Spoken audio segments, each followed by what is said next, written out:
Afinal, o que é o IPA e para que ele serve? A gente vai descobrir nesse vídeo. Hi guys, welcome back to my channel. No vídeo de hoje eu vou falar sobre o que é o IPA e para que ele serve, qual é a utilidade dele na sua vida. Isso mesmo, você que está me assistindo, o que o IPA vai fazer para melhorar a sua vida e a sua pronúncia no inglês. Bom, então o IPA, ou International Phonetic Alphabet, é o alfabeto fonético internacional. Parabéns, você sabe traduzir alguma coisa. Não, brincadeira.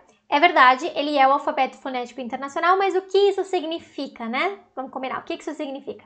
Sabe como a gente tem a gramática, que traz todas as regras que regem o idioma? Então, qual é a função de cada tipo de palavra que a gente pode usar? Então, verbo, adjetivo, qual ordem eles devem ser colocados? Então, por exemplo, no inglês a gente sabe que o adjetivo vem antes do substantivo. Beautiful girl. No português é o contrário, a gente tem o adjetivo depois, menina bonita, certo? Então, o IPA junto com a fonética e a fonologia, que são o estudo dos sons e como os sons interagem uns com os outros, são o equivalente à gramática para a pronúncia. Às vezes a gente pensa, por que isso é pronunciado assim? Por que isso é pronunciado desse jeito, não daquele jeito? Por que não tem esse padrão, 3 palavras iguais, praticamente iguais, e a pronúncia é diferente? Por que isso acontece? Tem regra para isso? Tem regra para aquilo? Como é que é essa regra de pronúncia? Então hoje eu vim te dizer que sim, a pronúncia tem regras, apesar de algumas pessoas dizerem que não tem regras. E é claro, gente, cada um fala do jeito que quiser. Se eu quiser falar na língua do P com você, eu posso falar na língua do P com você. Significa que você vai me entender? Não necessariamente, né? Vamos combinar. Então no inglês, no espanhol, no alemão, russo, turco, é a mesma coisa, tá? A gente tem o padrão e a gente tem outras formas possíveis de serem faladas, é óbvio. Então, a gente tem sim regras na pronúncia, igual a gente tem regras na gramática, tá? Então, o que essas regras vão ditar? Exatamente como cada som deve ser pronunciado, como cada som deve ser produzido e como os sons interagem uns com os outros. Então, como eu disse, isso é feito através do IPA, da fonética e da fonologia. Não vou entrar muito na fonética e na fonologia aqui, posso fazer um outro vídeo sobre isso se vocês quiserem. Aqui a gente vai focar no IPA. Então, voltando ao IPA, ele foi desenvolvido lá no século XIX por linguistas e pesquisadores de idiomas e serve para representar corretamente a pronúncia dos idiomas. Idiomas no plural, não tem um IPA para cada um? Não tem um IPA só do inglês? Não. IPA, como o próprio nome diz, é o alfabeto fonético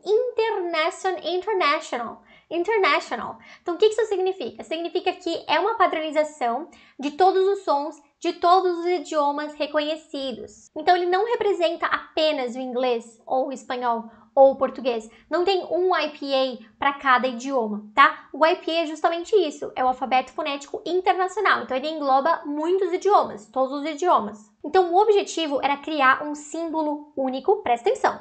O objetivo era criar um símbolo único para cada som em cada idioma reconhecido, tá? Então, se a gente olhar o quadro das vogais do IPA, a gente pode ver que a gente tem vários símbolos, e lembrando que cada símbolo representa um som. Então, aqui a gente pode ver que a gente tem vários sons vocálicos e não todos pertencem ao inglês, ou ao português, ou ao espanhol, ou ao francês. Aqui são justamente todos os sons vocálicos de todos os idiomas reconhecidos. E nesse caso aqui, todos aqueles que estão circulados de azul existem no inglês.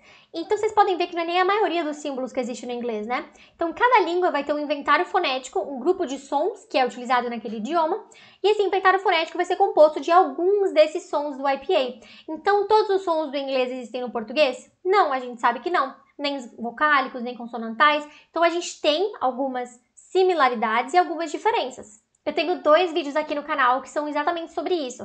Quais sons do inglês existem no português? Quais são essas intersecções de sons que a gente tem aí no nosso inventário fonético no inglês e no português? Então é bem interessante ver isso, porque os sons de vogais e de consoantes são difíceis pra gente. E quando a gente acha um som que a gente já conhece, que já é familiar, a gente consegue produzir ele com muito mais facilidade. Eu vou deixar o card aqui para você acessar essas lives depois que você acabar esse vídeo. Então, o IPA veio para poder padronizar a fala, porque a fala é uma coisa muito fluida que vai acontecendo, vai mudando, e a fala geralmente muda muito mais rápido do que a gramática, né? A gramática é a última coisa a mudar. A fala vai mudando estruturas, vai criando gírias, vai falando expressões, e isso vai acontecendo na língua falada, é muito normal. A solução para isso é justamente o IPA. Ele veio e é usado até hoje para padronizar a fala e evitar aquela confusão entre pronúncia e escrita que acontece demais, principalmente no inglês. A gente sabe, né? A gente lê uma palavrinha e ela não é pronunciada do jeito que a gente quer. Não é enough, é enough, enough. Então, no inglês, essa desconexão entre escrita e pronúncia é absurda. Você não consegue simplesmente olhar uma palavra e falar, essa é a pronúncia, essa é a pronúncia. Fire, não, fire. Quem inventou isso, gente? Então, com a fonética, fica muito mais fácil de você conseguir ver. Porque se você olhar a transcrição fonética da palavra fire, você vai ver que é exatamente isso que está lá. Não é F-I-R-E. Quem inventou isso, gente? Por que não escreve F-A-I-R? Aí você pega a palavra que é escrita de fato, F-A-I-R. Qual é a pronúncia? Fair. Sim, eu entendo a sua frustração. Por isso que a fonética, principalmente no inglês, é tão importante. E como você pode usar isso? De que forma prática o IPA e, portanto, a fonética podem te ajudar e facilitar a sua vida? Dessa forma que eu acabei de mostrar, diferenciando, por exemplo, a palavra fire da palavra fair. Fire, fair, tem uma pronúncia totalmente diferente e uma escrita totalmente diferente. Então, se você for lá no Cambridge, por exemplo, você vai ver claramente qual que tem o AI, qual que tem o E. Você vai conseguir entender olhando os simbolinhos. E olha, eu vou te dar uma dica. Quanto mais símbolos você vê, melhor você vai ficar nisso. Mais fácil vai ficar. Eu posto o Word of the Day aqui todos os dias, que é uma palavra nova, né, com transcrição fonética, e que você vai se acostumando a ver a transcrição e depois ver a palavra, ouvir a pronúncia. E no Cambridge você consegue também ouvir a pronúncia, tá? Então é bem legal, porque você olha primeiro, olha a transcrição primeiro, e aí confirma ouvindo a pronúncia. Então, por exemplo, essa palavra que está aqui na tela, você não sabe se a pronúncia dela é Bible ou Bible. Bible, Bible. O que você vai fazer? Você vai lá no Cambridge, você vai digitar essa palavra e aí você vai olhar o resultado. O que aconteceu? É Bible. Como é que eu sei que é Bible? Porque eu consigo ver que tem um AI ali depois do B. Então não é B, é by, I. Tudo bem? Então essa é uma forma super prática. Você está com dúvida se é isso ou é I, você vai lá olhar. Vai lá, você vai bater o olho, facilmente você vai conseguir identificar e confirma ouvindo a pronúncia. Você pode usar para fazer comparações de palavras. Será que essas duas palavras têm a mesma pronúncia? Será que não? Então, essas duas palavras que estão aqui na tela, vocês acham que tem a mesma pronúncia ou não? Pensa aí. Tem a mesma pronúncia ou não? Acabou o tempo, vou te dar a resposta. Elas têm a mesma pronúncia. Como é que eu sei? Vamos olhar a transcrição? I. Não tem como negar. É a mesma pronúncia. I. Tudo bem? E essas outras aqui? Tem a mesma pronúncia ou não? Tem a mesma pronúncia ou não? O que você acha? Olha bem para elas. Tem a mesma pronúncia ou não? Não tem a mesma pronúncia. Se a gente olhar a transcrição fonética, elas têm uma vogal diferente da outra. Então, uma é dull e a outra pull. Dull, pull. A vogal é diferente. Tudo bem? Então, elas, mesmo tendo o mesmo padrão de escrita, não vão ter a mesma pronúncia. Por isso que o inglês é tão imprevisível.